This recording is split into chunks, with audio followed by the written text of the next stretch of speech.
Ukraine में जारी युद्ध के बीच रूस को इंटरनेशनल बिरादरी से अलग थलग करने के लिए अमेरिका पूरी ताकत के साथ जुटा है। इस जंग के हालात इतनी तेजी से बदल रहे हैं कि एक हफ्ते पहले तक रूस के साथ भारत के खास रिश्तों की अहमियत को समझने की बात करने वाली जो बाइडेन की सरकार अब भारत और रूस की दोस्ती में दरार डालने के लिए हर वो पैंतरा आजमा रही है जिसकी उसे जरूरत है। अमेरिका की कोशिश है कि भारत यूक्रेन पर हमला करने वाले रूस की आलोचना करे और इंटरनेशनल मंच पर रूस की खिलाफत करे। सवाल यह है कि क्या मोदी सरकार रूस के साथ कई दशकों की दोस्ती तोड़ देगी और क्या भारत एक ऐसे देश का साथ छोड़ देगा जिसने मुश्किल वक्त में भारत की कई बार मदद की है और इस वक्त उसे भारत की मदद की दरकार है। फिलहाल तो मोदी सरकार ऐसा करती नजर नहीं आ रही है और उसकी वजह भी बहुत ठोस है।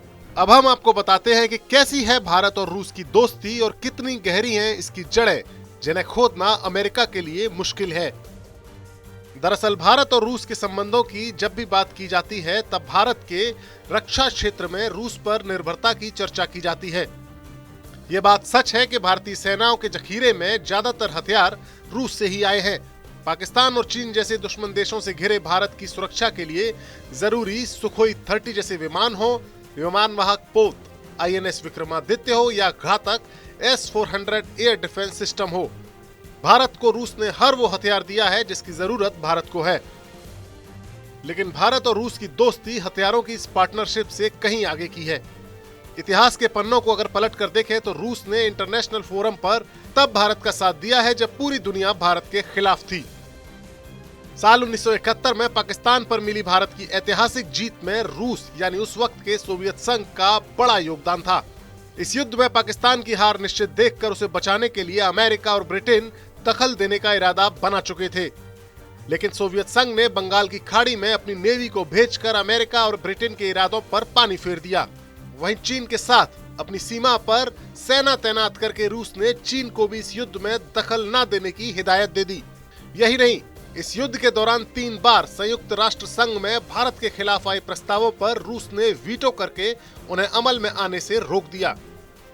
इसके अलावा 2 बार कश्मीर के मसले पर और 1 बार गोवा की आजादी के वक्त रूस ने वीटो करके भारत की मदद की थी। आजादी के बाद भारत के विकास में भी रूसी मॉडल का बड़ा योगदान रहा है। सोवियत विचारधारा से प्रभावित भारत के पहले PM पंडित जवाहरलाल नेहरू ने भारत के औद्योगिक विकास के लिए पंचवर्षीय योजना के उसी मॉडल को चुना जो रूस में लागू था। सांस्कृतिक और सामाजिक तौर पर भी भारत और रूस के लोगों के बीच बीते 70 सालों में काफी नजदीकी रही है। यही वजह है कि इस मसले पर भारत के विपक्षी दल भी मोदी सरकार के रुख के खिलाफ नहीं है।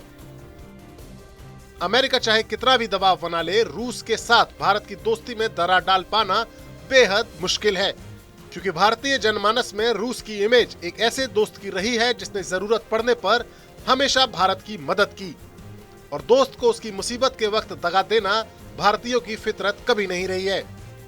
और यही वजह है कि किसी भी देश की लीडरशिप के लिए उसकी आवाम की सोच के खिलाफ जाना बेहद मुश्किल काम है।